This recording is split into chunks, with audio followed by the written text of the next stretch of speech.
Kristo ngayon? Ngayon? As in ngayon? Oo. Nasa langit yata. Sige kaibigan, i-try kong makausapin. Okay, kaibigan Argel, minomonitor ko kasi yung usapan ninyo. Okay naman. Ang kaso nga lang kaibigan, yung ipinaglalaban mo na kalagayan ni Apollo Kibuloy ay malayo na sa katotohanan. Ngayon, tutulan mo na malayo na sa katotohanan. Sabihin mo sa akin na nasa katotohanan si Kibuloy at pamamalian ko. Sige kaibigan.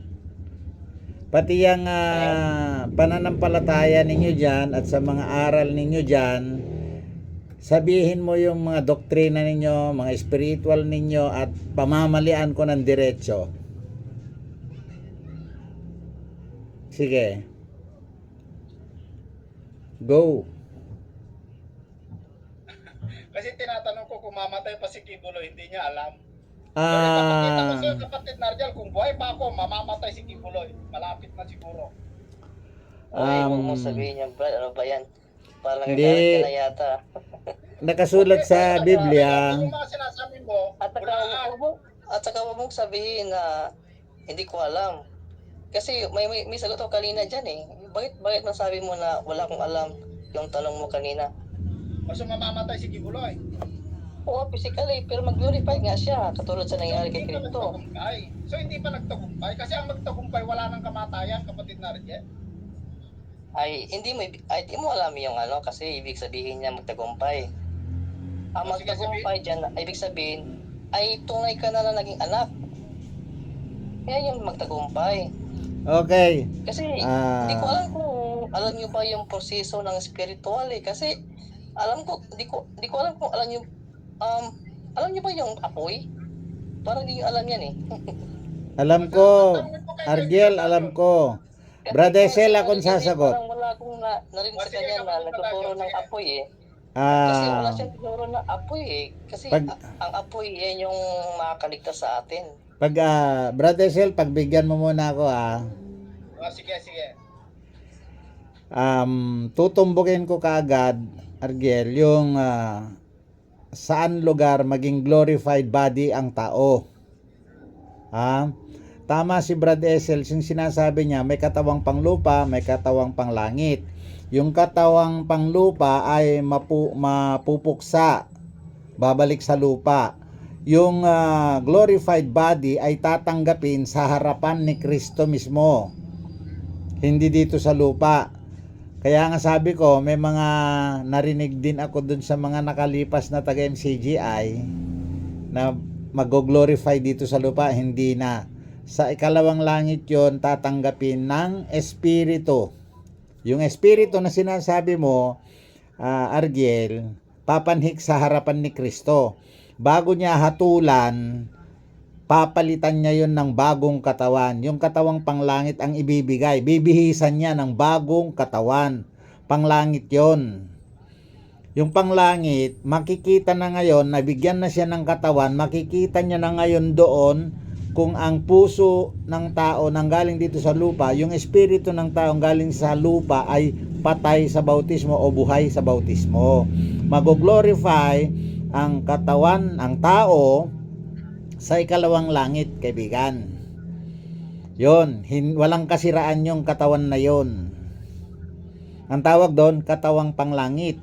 Ngayon, ang stand mo, Argel, na itinuro sa inyo ni Pastor Kibuloy ay mag-glorify body siya dito.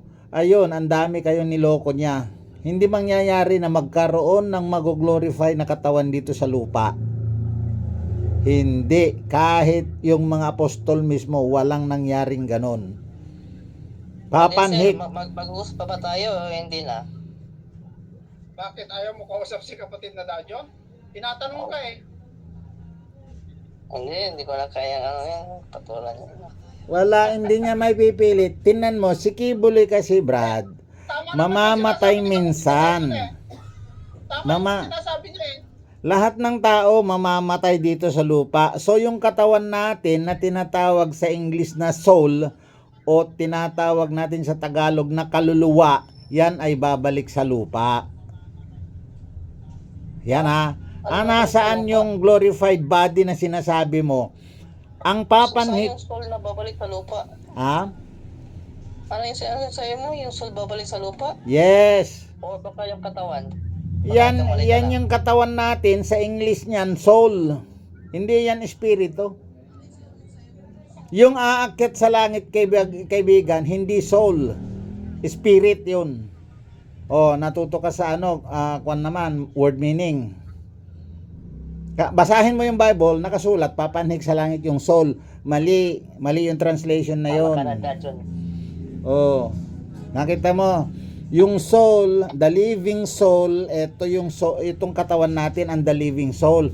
Asan yung spirit? Tatlo yan merong katawan, sabi niya, merong kaluluwa at espiritu. Magkaiba yung kaluluwa at espiritu. Nasa Thessalonica kayo.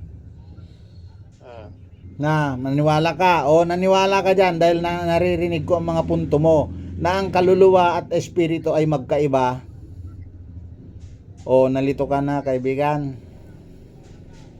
Okay, ito ang tanong ko sa iyo, John.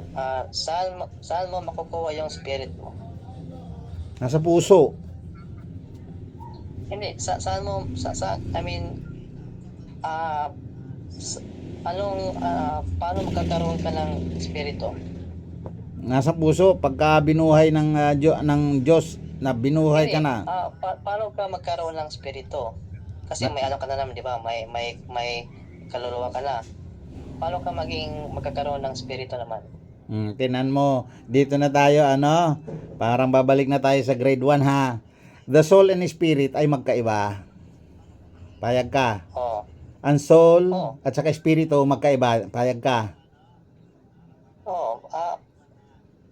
Alam ko na yan, Tatay Dajon. Alam ko na yan. So, meron kang soul, meron kang spirit. Maliwanag, di ba? Kasi spiritual ka ng spiritual, kaibigan Ngayon, tinanong mo ako, saan ka kukuha ng spirit? Di mali yung tanong mo. Di mali yung tanong mo. Kasi saan ako kukuha ng spirit? Samantaling ako, may soul ka na, may spirit ka pa. Saan? Ilabas mo galing mo, kaibigan. Saan mo kinuha yung spirit mo? Sige nga, balik natin sa iyo yung tanong mo. Hindi, ikaw muna yung tanong ko. Tinan mo to. Alam ko nga yan. Kung wala kang sagot, Alam ko nga yan. Ngayon, ikaw ang hindi nakakaalam. Kaya mo tinatanong sa akin upang malaman mo. Di ba? Ganon yun Ito, tandaan mo, kaibigan ha. Ang pagtatanong, kung alam mo yung sagot, tamang sagot nung tanong mo, mali na magtanong ka, maliban na ikaw ay isang mangangaral. Ha? Naintindihan mo? Nagtatanong ka sa akin. Ngayon, kung alam mo kung saan kinukuha yung espiritu, masama sa iyo na itanong mo sa akin kung hindi ko alam. Ngayon, kung isa kang mangangaral, itanong mo pero isagot mo yung tamang sagot. Tama po ba? Sige nga. Kaya ikaw, kung nagmamarunong ka lang, kaibigan, maaring nagmamarunong din ako. Pero timbangin natin sa pamamagitan ng talakayan. Tama po ba? Hindi yung magaling ka na, mahihina na ako o kamagaling din ako, kailangan patunayan natin sa pamamagitan ng talakayan. Kasi sanay na ako makarinig ng bash. Yung mga kung ano-ano mga comments, sanay na ako dyan. Pero hindi naman nila mapapatunayan na tama sila at ako ay mali. Kaya ikaw ngayon, sinusubok kita ngayon, kaibigan. Dahil marami din naman ako naririnig na may puntos ka naman. Ngayon, ako ngayon ang makakarap mo. Di, puntusan mo ako ng puntusan kung magaling ka nga, di ba? Ngayon, kanina, aakyat sa langit ang kaluluwa ka. Ako, hindi. Direkta sagot ko, hindi. Ikaw, ang kaluluwa mo, aakyat ba sa langit? Hindi rin. Dahil alam mong may espiritu ka Anong aakyat sa langit? Kaluluwa ba? O espiritu? O yan ha, dalawa na puntos ko sa'yo. Yon, si Kibuloy. Tatatluhin natin. Maiksing panahon lang, tatluhin na natin. Si Kibuloy mamatay minsan dito sa lupa. Anong namatay? Minsan lang yun ha. Ngayon, meron pang mamamatay sa kanya at mabubuhay sa kanya. Yung espiritu niya. O yan, natatanda, nakikita mo na kung nasa ng espiritu. Sige. Ngayon, kaibigan, nagtsatsaga naman ako dito, makapag-share lang naman ako. Pamalian nyo yung sasabihin ko kung may magaling. Yung stand ng mga MCGI members na huwag na daw akong patulan, ibig sabihin nila, hindi nila kapapatulan dahil ayaw na nilang magsuri at makaalam pa ng tama. Isa pang ayaw nila is ayaw nilang may bulgar ang kanilang mga kamalian. Dalawa. Pangatlo, mapapahiya sila na mapamalian sila. Pag napamalian ko sila, sigurado mapapahiya. Anong gagawin niya? Mag-i-stay sa MCGI, di ba? Tanggapin na lang nila na ang aking sinasabi na sila ay walang kaligtasan kundi mapupunta sa impyerno pag hindi nila napamalian yan sa debate. Kahit anong gawin nilang pagko-comment dyan. Parang tinanggap na nila yung sinabi ko na tutungo talaga sila sa kamatayan. Bakit? Ayaw nilang patunayan na tama sila eh. Wag na daw akong patulan. Natural. Hindi na nila ako papatulan kasi wala silang ilulusot. Yan, Argel. Sige, ikaw naman. Ngayon, kaibigan, nagpapatuloy ka dyan sa nililakaran ni Kibuloy. Yan yung hob. Ha? Nilalakaran na masamang tao yan, kaibigan. Yang KOJC, nilakaran na masamang tao at saka mga nauna sa'yo, nilakaran na ng mga masasamang tao yan. Sumusunod ka, dinedepensahan mo pa. Tumindig ka, lalabanan kita. Tingnan ko, kung mananalo ka laban sa akin, kahit nakalahati lang, makakalahati ka lang. Panalo ka na. Sige, yung aral ninyo, yung mga spiritual na sinasabi mo, kaibigan, ilabas mo ngayon. Yung mga binabanat mo kay Bradesel, ilabas mo ngayon at tayong dalawa naman. Asan yung hindi idinidiga mo na hindi nila alam na alam mo? Yung mga alam mo, kaibigan, baka mas marami akong alam sa iyo. Sige na, magsabi ka kung anong alam mo. Alam mo ba na si Kibuloy ay mamamatay? Hindi. Ang alam mo, baka mag-glorify na lang. Hindi mo nga alam kung saan tatanggapin yung glorified body. Kahit na masamang tao yan si Kibuloy, papalitan yan. Ha? Papalitan yan ng glorified body. Saan? Sa harapan ng Panginoong Hesukristo. Bakit? Yun ang sinabi niya na papanhik ako at ipaghanda ko kayo ng tahanan. Kalalagyan. Ano yun? Yung glorified body nga. Pero ang sasabihin mo naman na pumanhik doon, naghanap ng condominium type na tirahan. Ay hindi. Building na tirahan. Hindi. Si Brad Esel, sinabi niya yan, ipapanhik. Ipaghanda ko kayo ng inyong kalalagyan. Yung glorified body yun. Hindi naman building na mayroong 10 million na o 7 billion na na kwarto. Hindi naman. Kasi bawat pumapanhik sa langit, Kapatid na Dajon, hindi diamond ang doorknob. Hindi, hindi. Malabo 'yun. Malabo yung kingdom ni Kibuloy, malabo. Sa panhik 'yan. Ang kaharian ng ating Panginoong Hesukristo. Ang kaharian ng ating Panginoong Hesukristo, mga kababayan, ay nasa ikalawang langit. Yung ikalawang langit na binanggitan na nasa kanan ng Diyos, tama. Si Romel nagkumambyo Sinabi niya sa akin nung una ni Romel na nasa ikatlong langit daw yung kaharian ng Panginoong Hesukristo. Nung tinanong ko siya, naniniwala ka ba na mayroong ikalawang langit? O naniwala naman. Ngayon nung kayo na ni Cap Dalton, ni Larry Silva at saka ikaw ang nag-uusap, kumambyo na siya. Merong kaharian na si yung debate na hindi mo ako pinapasok, Bradesel. Kumambyo na siya. Nandyan, nire-review ko yung mga niya, yung mga talakayan ninyo. Kumambyo na siya, meron ng pangalawang langit. Nandun nag-aari si Wala na Kristo. yata si Argel.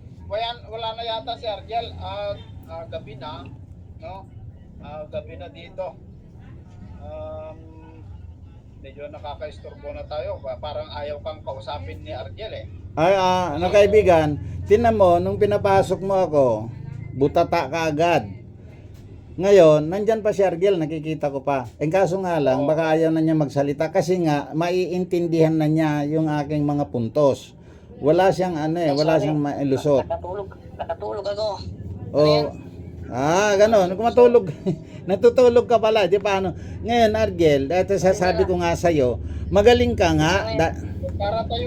Para tayong tanga na ginawa ni Argel, no? Hindi. So si Hindi. Argel pala ay wala siyang ewan ko kung ganyan ang klaseng tao na glorified body daw yung kanyang amo. Hindi mangyayari yun. Glorified body yan, sige Buloy. Tandaan mo yan, kaibigan Argel, ha? Yung sinasabi mo. Yan yung opinion mo, Brad. O sige, ikaw bahala. Opinion mo yan. O Na ngayon, sinasabi ni Kibuloy. Alam mo, kapatid na Argel, ha? Bawal na bawal yung magtiwala ka sa kapwa-tao mo. At tao lang si Kibuloy. Wala siyang, kung mag-glorified body, katangahan niya. Anong klaseng... Sige, ibalik ko sa'yo. Bakit ka palagi sumusunod kay Brother Eli? No? Bakit ka sumusunod kay Brother Eli? Hindi ako sumusunod sa kanya. Sumusunod ka. Yan yung channel mo palagi naman, araw-araw. Ha? Araw-araw mo naman yung channel mo. Puro Brother Eli, sumusunod ka naman eh. Sinusunod ko dahil pinapakita ko.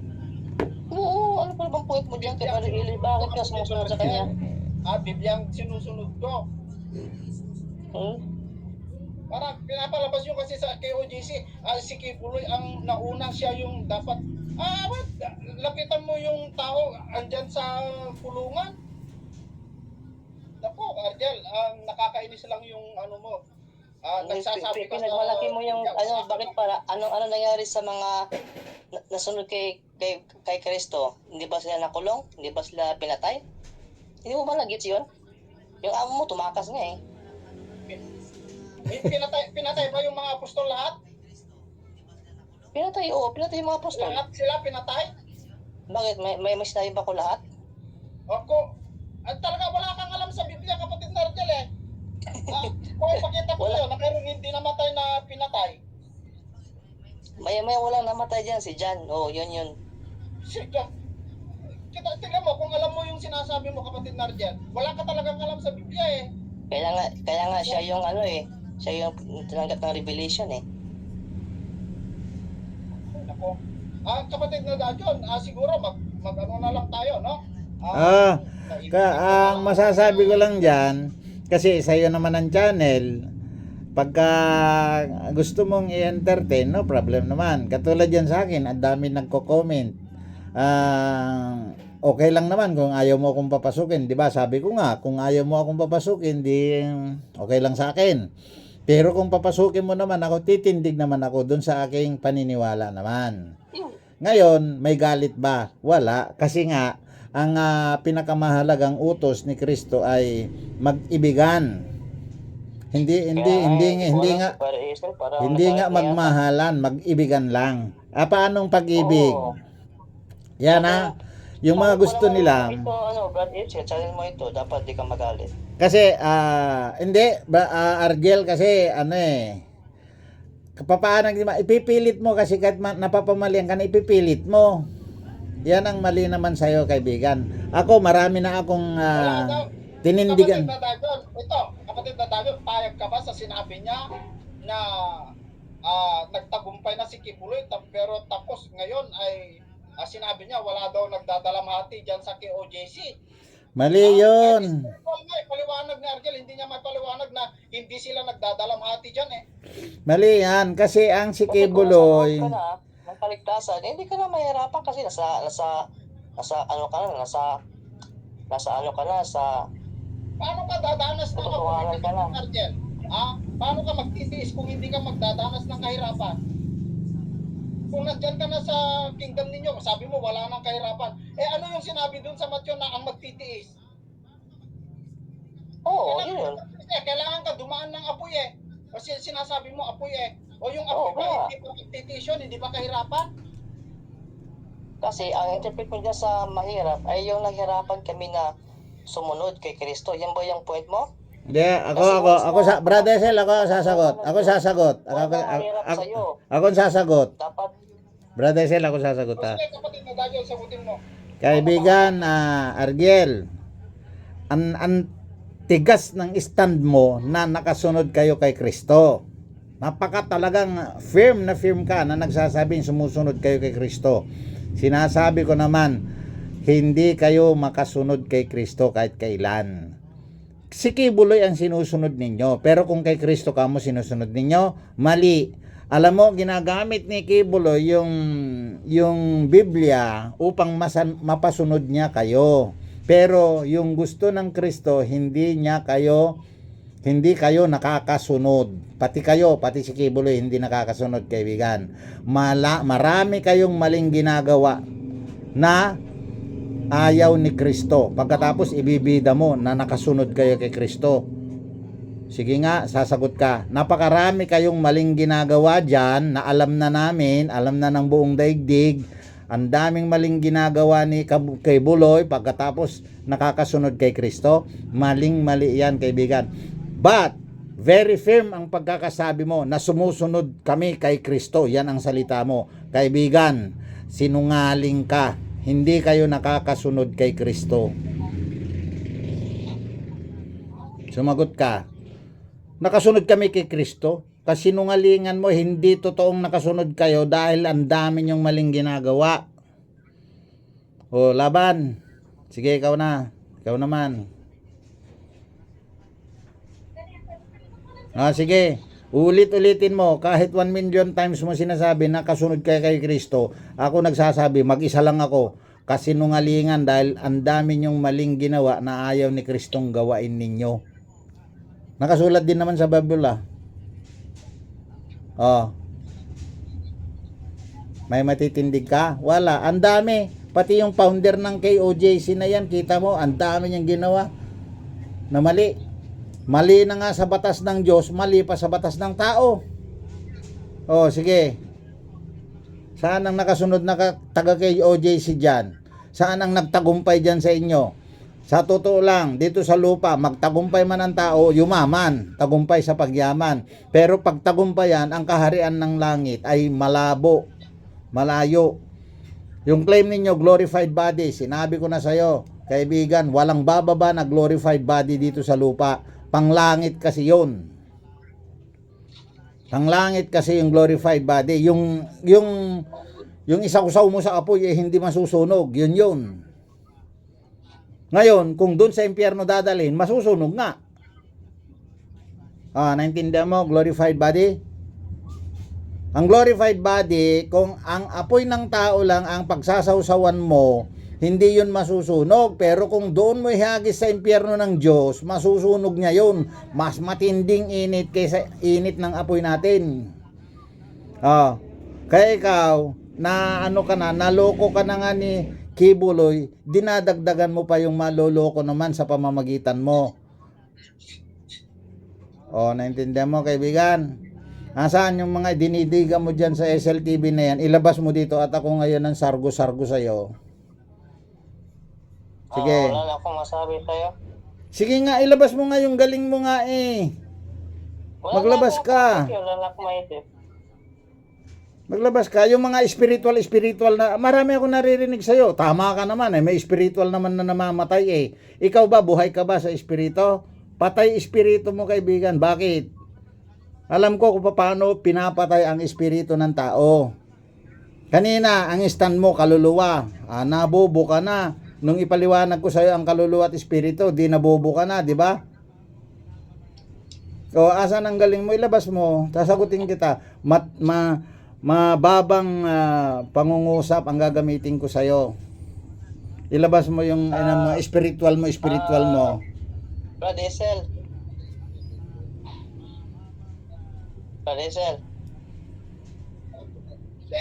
Kausapin mo, kapatid na Argel. Tinatanong ka Sige. Ito ang hindi ko kwan ano. Alam ko yung mga maling gawa ng KOJC na yan. Ang kaso nga lang, pag nagsalita ka, kaibigan, sumusunod kami kay Kristo. Paano kayo sumunod? Ang kagustuhan ni Kristo. Sabihin ko sa iyo, kaibigan, ma-perfect man ng isang religion, yung isinusunod dyan sa tinuturo ng iglesia. Ang mangyayari lang dyan ay nasa 10% lang yun na perfect ng tao. Kasi 90% dyan, manggagaling sa Diyos bilang biyaya. Tama ba ako, Brad Esel? Wala na si Wala na. si Argel. Wala na. Kasi nga, sabi ko nga sa inyo, kaibigan, pag ngayon si Argel, kilala ko na, alam ko na yung level ng kanyang tindig. Kaya ako, pag harapin mo kami dyan, hindi na yan makakalusot sa akin. Ngayon, ang gusto ko sanang kausapin dyan, si Romel, magaling yung mga punto ni Romel, mataas din magsalita, pero MCGI siya.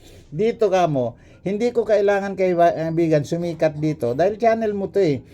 Pumapasok ako dito para maka-invite tayo ng magiging kausap ko. Kaya nga sabi ko nga sa'yo, dahil magkababayan tayo, nagpakilala ako sa'yo, tugigaraw lang ako eh. Ngayon, meron kang iglesia, meron din ako. So, masama ba yon? Kako, tindigan min sa'yo, titindigan ko na rin sa akin. Kaso, channel mo ang ginagamit natin, kako, magiging mediator ka lang muna sana. Para papasukin natin sila, kami ang magsarguhan. Dahil alam mo kaibigan, dadating ang panahon na, di ba, namumuno ka na, yung mga mali, iiwasan mo, di ba? Hindi mo naman pwedeng ipangaral forever yung mali kasi mapapamalian ka lang na mapapamalian ng dumadami. Kaya kung ano yung sa akin, hindi ko man ipipilit sa akin, pero nagsimula na akong magsalita. Ang mga sinasabi ko na, maaring matagal pa bago maunawaan. Maaring mga bata pa o bagong silang pa o hindi pa ipapanganak ang makakaunawa at sila mas malalakas ang magsalita kaysa kakayahan ko. Ngayon mangyari, dadating ang panahon na, oo nga pala, mali nga pala yun. Hindi sa panahon ito, sabi ko, pero maraming makakaunawa sa mga bata. Sa mga bata makakaunawa. Katulad yung stand ko na tapos na yung 1,000 years. Sino nagpasimula nagsalita niyan? Ako pa lang. Wala pa, kahit sa Amerika, kahit sa Great Britain, wala pang nagpasimulang magsalita na tapos na yung 1,000 years. Pero narinig ko kanina kay Romel na hindi nga Dalton na hindi nga bababa si Kristo dito. Narinig ko rin naman kay sa diskusyon, pero may kopya naman ako, napapanood naman natin di ba? Ngayon, yung mga labanan ng mga MCJ members na yan, nagkagulo sila. Hati-hati na sila, hiwa-hiwalay na sila ng kaalaman. Yung kaalaman nila, baka mas marami pa akong alam kaysa kaalaman nila. Kasi dati rin akong MCGI Wala naman akong sinunod na aral na ibang mga ngaral. Katulad aral ng Jehovah, ayoko. Aral ng SDA, ayoko. Aral ng INC, ayoko rin. Anong ganito kong aral? Soriano. Ang kaso nga lang, nandun ako sa loob. Nakakita naman ako ng mali doon. Anong gagawin ko ngayon, di ba?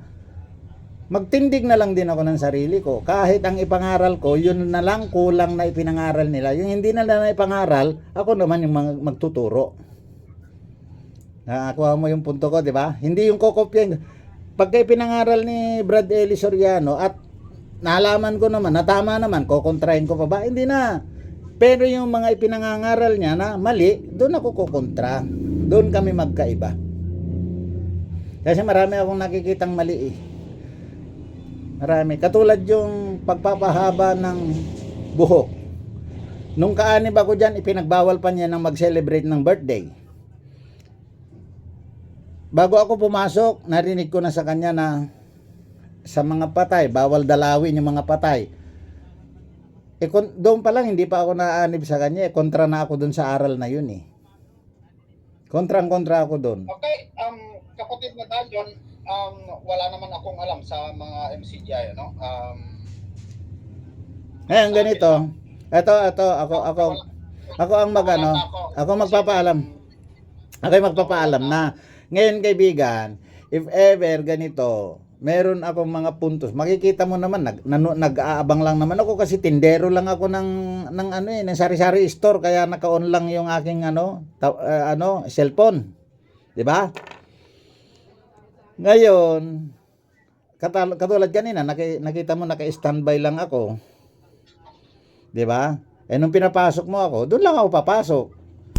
Ngayon, next time, pagka meron na naman ganyan na gusto mo akong papasukin, di maganda. Maganda yon. Pagkatapos, pagka meron ka naman idiga sa akin na ibang point of view ng ganyan, ng mga gustong makipagtalakayan, hikayatin mo lang sila dahil matututunan natin yung tama eh. Ngayon, nasa control mo na lang yon na siyempre pigilin mo. Pag nagkakagulo na yung sagutan, pipigilin mo.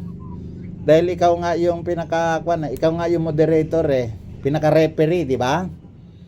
Kaya yan ang aking may suggest ngayon sa iyo. If ever, Maganda nga sana kung yung mga nanonood ay pumasok para meron kang kausap. Kasi sa totoo lang, kapatid na Dajon, ako'y nawalan ng gana kay kay Argel talaga.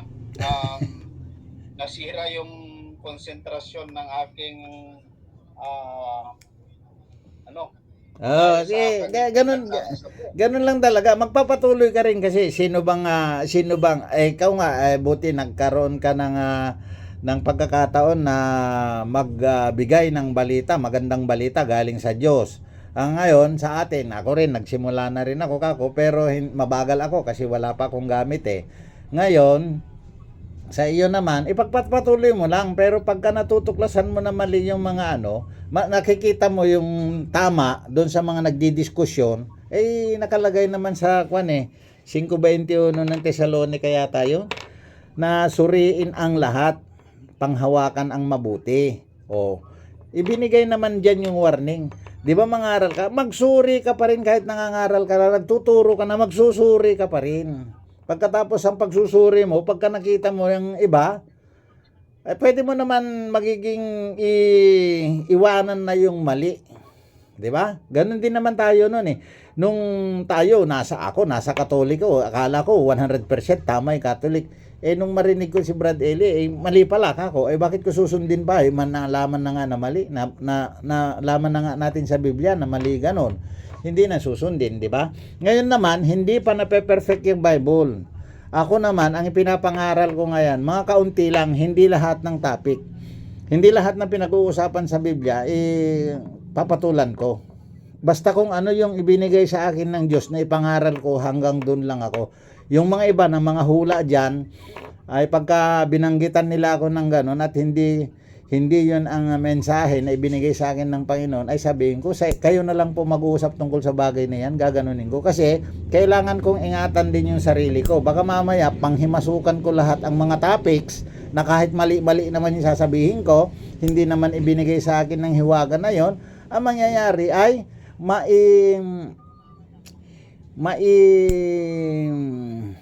liligaw ko rin yung tao pagka ganon. Kaya nga sabi ni Apostol Pablo, sinusupil ko ang aking sarili. Baka ang aking pagtuturo ay ako'y matakwil. Yo, nakasulat yan. Kaya ganun din ako. Hindi lahat nakasulat sa Bible, papatulan ko. Yun lang mga mensahe na ibinigay sa akin ng Panginoon, yun lang ang aking ididibati at akititindigan. Di ba, kaibigan? Ganun lang. Basta't kung mga narinig ko naman na tama sa mga naunang nagtuturo, susundin ko. Yung mga nakita kong mali, tututulan ko. Ngayon, kung wala akong ipapaliwanag, pag sinabi ko ay hindi ko na alam yan. Pag sinabi ko hindi ko na alam, kakulangan ba sa aking pagkatao? Hindi naman. Kapurihan pa nga sa akin yung sabihin kong hindi ko alam. Dahil kapag pinilit kong sagutin o kaya pinilit kong ibigay yung aking sariling pag-iisip, baka magkamali ako. At baka sa dulo ako naman ay matakwil naman. Yun ang aking stand, kaibigan. Kaya yung mga taga-MCGI dyan, okay lang, papasukin. Ikasamo ako kung nakita mo ako naka-standby dyan. Ikasamo ako na wala